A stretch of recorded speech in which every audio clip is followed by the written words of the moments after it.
এখন আপনি সৎ কাজের আদেশ কিভাবে দিবেন? এখন মসজিদের ইমাম সাহেব, খতিব সাহেব বয়ানের মধ্যে বললেন সুদ খাওয়া হারাম।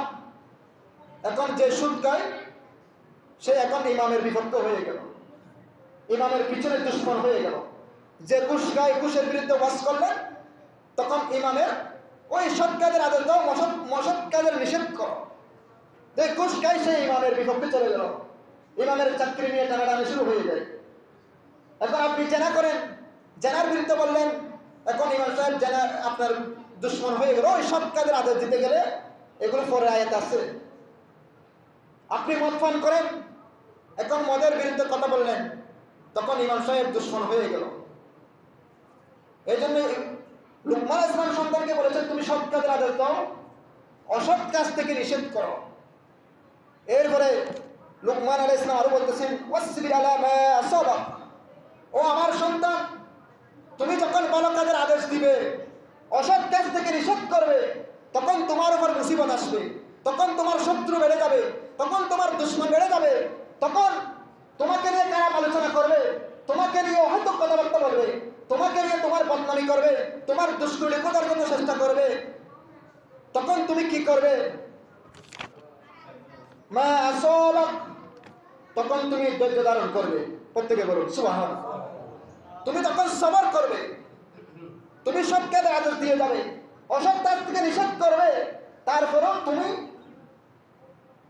ওই সময়ে তোমার দুশ্মন বেড়ে যাবে, শত্রু বেড়ে যাবে, তখন তুমি ধৈর্য ধারণ করবে। তারপর কি করবে? ইন্না যালিকা মিন আসমিল উমুর, ওই সময় যদি তুমি ধৈর্য ধারণ করতে পারো, এটাই সবচেয়ে বীরত্বের কাজ, সাহসিকতার কাজ। প্রত্যেকে বলুন সুবহানাল্লাহ। এখন আপনি ভালো কাজের কথা বলবেন, আপনার দুশ্মন বেড়ে যাবে। আপনি বাধা দিবেন, দুশ্মন বেড়ে যাবে।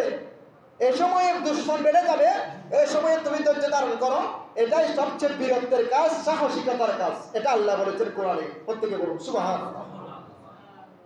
সন্তানকে প্রথমে নামাজের কথা বলবে, তারপর বলবে আমার সন্তান তুমি সৎ কাজের আদেশ দিবে, অসৎ কাজ থেকে বাধা দিবে। এখন বাবা মোবাইলে কথা বলে, মিথ্যা কথা বলে, বাবা করত আছে কথায় কর, সে কথায় করত নাই, আমি দূরে আছি, অর্থ সন্তান আপনার পাশে আসে। তাহলে আপনি মোবাইলে মিথ্যা বলছেন, এটা আপনার সন্তান শুনতেছে। ফাওনাদার ঘরের মধ্যে এসেছে, ঘরের দরজায় দাঁড়িয়ে ডাকতেছেন অমুক আছে কিনা। তো বাবা সন্তানকে বলতেছে তুমি গিয়ে বলো আমার বাবা ঘরে নাই, অথচ বাবা ঘরে আছে। বাবা সন্তানকে বলতেছে তুমি গিয়ে বলো আমার বাবা ঘরে নাই। তখন ওই সন্তান বড় হয়ে কি আর করবে? নিশ্চয়ই আমার বাবা এইভাবে কথা বলা, এটা একটা বিরক্ত, এটা একটা সাহসিকতা, এটাই মনে হয় এভাবে ছড়া। তখন আপনার সন্তানও বড় হয়ে এভাবে তার সন্তানকে বলবে, কেউ আসলে যে বাবা বাবা ঘরে নাই, এই কথাটা বলে দাও। প্রত্যেকে বলুন নাউজুবিল্লাহ। বাবাও যে নেতার পিছনে ঘুরে, ছেলেও ওই নেতার পিছনে ঘুরে। বাবার নেতা যাবে, ছেলের নেতা হইবে। এখন বাবা ডাক দিতে পারে না, তুমি নেতার পিছনে ঘুরে কেন? তো ছেলে বলবে তুমি ঘুরো, তোমার আদর্শ আমি মানি, তুমি যে পথে চলো আমি সেই পথে চলি। এই জন্য আর সন্তানকে ডাক দিতে পারে না। এই জন্য আগে বাবাকে সংশোধন করতে হবে। বাবাকে আদর্শ হিসেবে সন্তানরা গ্রহণ করে, আমার বাবার যে সম্মান, আমার বাবা যে পজিশনে চলে, আমি সেই পজিশনে চলবো, আমি সেভাবে বেড়ে উঠবো।